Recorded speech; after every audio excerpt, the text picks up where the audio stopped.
Happy Tuesday. I am so glad that you're here. Today I want to talk about a topic that I heard in a sermon a couple weeks ago. The theme of the sermon was about the wise man who built his house upon a rock and the foolish man who built his house upon the sand. And you can find that in Matthew 17:24.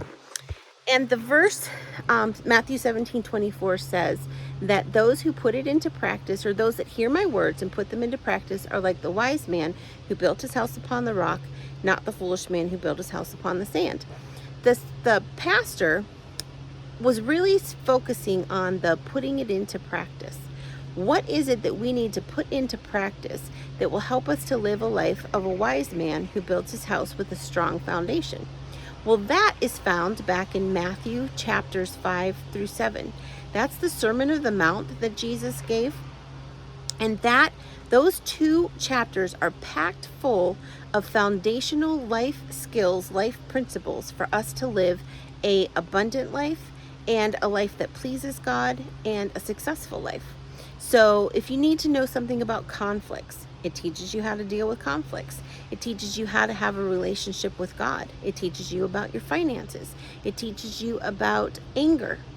It teaches you about all kinds of things in those two chapters. So today, I want to encourage you to go and read Matthew chapters 5-7, and then read Matthew 17:24. Or you can read the whole parable about the foolish man with the sand and the wise man with the building his house on the rock.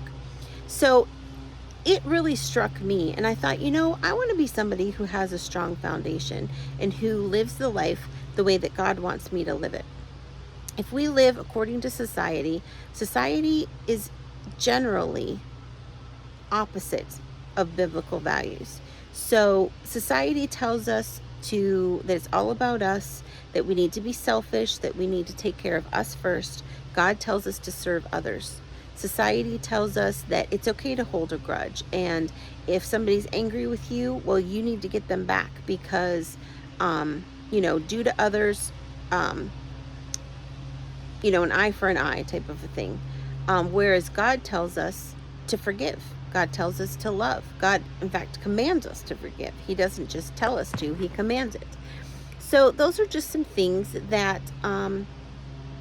if we do it God's way, then we're building a healthy, firm foundation. And if we do it society's way, then it's a slippery slope. I don't know about you, but if I'm in a conflict with somebody and I choose to listen to what they really, truly are saying, if I choose to bring it to God and say, okay, God, where in this are they telling the truth that I need to change?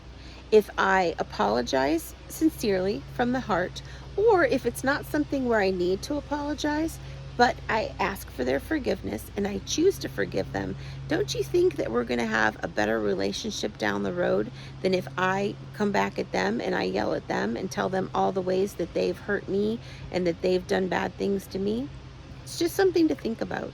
When we choose to start our day with God and put him first, and God is a God of love, peace, joy, hope, compassion, don't you think then that we're going to carry those characteristics into our relationships and interactions with other people?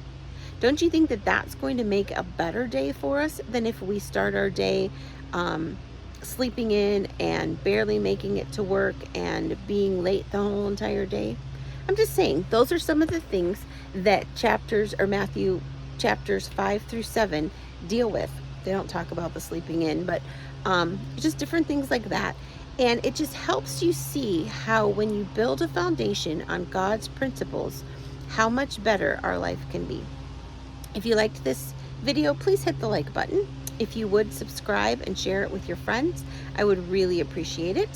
And head over to my website and you can see more about all the different things that I have to offer, as well as the Jesus in the Everyday membership. That is one way to help you effortlessly start your day with God, start that conversation with him, and to be able to carry it throughout the entire day. It's $9.99 a month, very affordable, less than a specialty drink, especially if you have two of them in 1 week or even 1 month. It's just $9.99 a month. And it's just a way for you to be able to start your day and grow your relationship with God through Bible reading, through praise and worship, through prayer, and through devotions. Have a great rest of your Tuesday, and I will talk to you next week.